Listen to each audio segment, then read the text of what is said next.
हमारे हिंदू बांधवों का छल कर रही है। किसी सरकार को ध्यान में नहीं आता है कि जयपुर के ग्रेस चर्च में वहां के फादर ने 13 नाबालिग लड़कियों के ऊपर बलात्कार किया था। मैंने हर एक चर्चा सत्र में पूछा कि कौन से मीडिया ने, कौन से न्यूज चैनल ने इसका वृत्त दिखाया।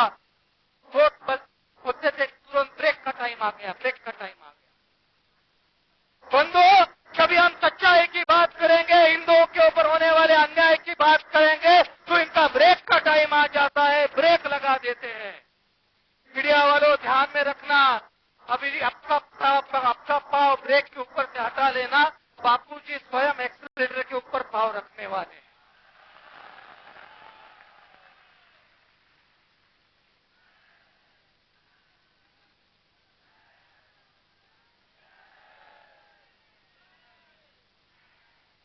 एक ही बात बताकर यहाँ पे मेरा भाषण समाप्त करूंगा। मेरी तड़प, मेरे अंदर का संताप यहाँ पे थोड़े समय के लिए विराम दूंगा। इस समय कहूंगा, मीडिया ने कभी भी सच्चाई नहीं दिखाई। मैं पूना में गया था परम पूज्य बापूजी के समर्थन में। पूना के 10,000 हिंदू रास्ते के ऊपर उतर निकले थे। वो ना संप्रदाय से जुड़े थे, सर्वसामान्य हिंदू था जो रास्ते पर आया था और बोल रहा था कि परम पूज्य आसाराम जी बापू निर्दोष है। मीडिया ने उसका वृत्त संकलन क्यों नहीं किया?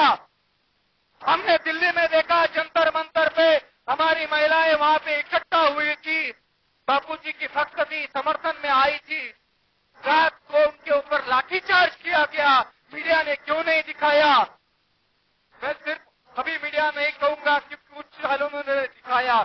वैसे सुदर्शन के मालिक यहाँ पे बैठे थे, सुदर्शन रात को 12 बजे भी दिखा रहा था कि किस प्रकार से हमारे हिंदुओं के ऊपर अत्याचार हो रहा है।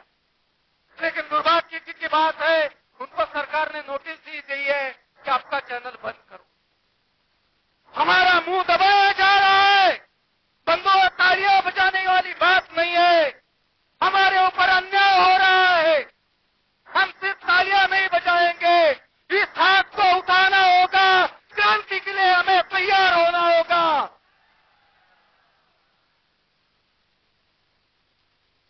बंधुओं, हमें संगठित होकर हिंदू धर्म की रक्षा करनी है। मैं इतना ही कहूंगा कि हिंदू राष्ट्र स्थापित करके रहेंगे। हर घर घर में हिंदू राष्ट्र की गुहार लगेगी। आने वाले बच्चों को अपनी शिक्षा पद्धति में अपने स्कूलों में ऋषि प्रसाद को पढ़ाना है। हमें सनातन प्रभात पत्रिका घर घर में दिखाना है, दर्शन को दिखाना है। हमें हिंदू राष्ट्र के सिवा दूसरा कोई चारा नहीं है और इस हिंदू राष्ट्र की एक चिंगारी है, या आंदोलन कोई समाप्ति नहीं है। हमारा इतना ही सरकार को कहना है, हमें तुरंत परम पूज्य बापूजी हमारे यहाँ चाहिए। बस इतना ही हमें कहना है, आज से हम आगे भाषण नहीं करेंगे। भारत माता की। अधिक समय न लेते हुए समय तीव्रता के साथ आगे बढ़ता हुआ प्यारे बंधुओं, सुंदर चर्चा आप लोगों ने सुना। बापूजी महान है, निर्दोष है और ये सुना, ये सरकार हमारी नहीं विदेशी है। क्यों? मैं समय अधिक नहीं लूंगा, ये गणित का खेल समझाएंगे आपके बीच में। इस गणित, पैसों का गणित, मीडिया का गणित, राजनीति का गणित।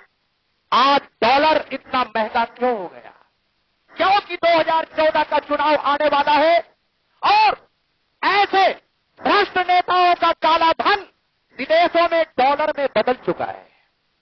वो पैसा मंगाया जाने वाला है हिंदुस्तान में, इसीलिए डॉलर महंगा हो गया।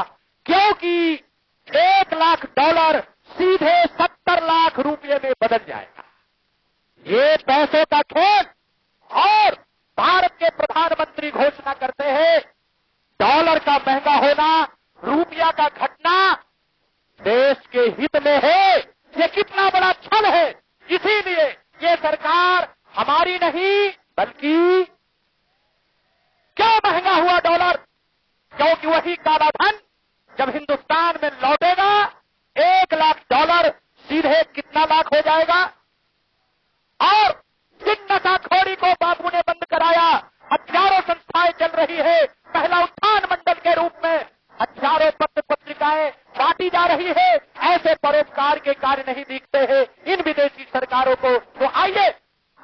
आंकड़ों के खेल, राजनीति के खेल, मीडिया के खेल को समझाने के लिए आ रहे हैं।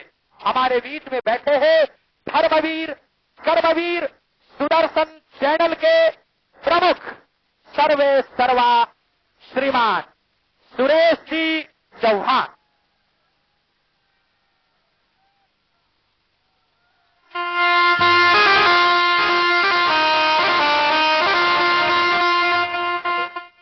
भारत माता की, भारत माता की, वंदे वंदे। धर्म की, अधर्म का। प्राणियों में सद्भावना उसके बाद आएगी, इसलिए अभी उसको मैं नहीं कहूंगा, क्योंकि जब तक अधर्म बना रहेगा तब तक प्राणियों में सद्भावना आएगी नहीं, इसलिए मंत्र अधूरा कहना जरूरी है। पूजनीय साई जी, शंकराचार्य जी, तमाम हिंदू धर्म प्रेमी साधु संत, बंधु भगिनी, हम आज गुलाम देश के नागरिक आजाद मैदान पर हैं। इससे बड़ा और क्या मजाक हो सकता है कि मैदान का नाम आजाद है और देश गुलाम है। यह आज तो जरूर आजाद है क्योंकि हम यहां बैठे, और पूरा देश आजाद करके रहेंगे क्योंकि यहां से संकल्प लेके जाएंगे।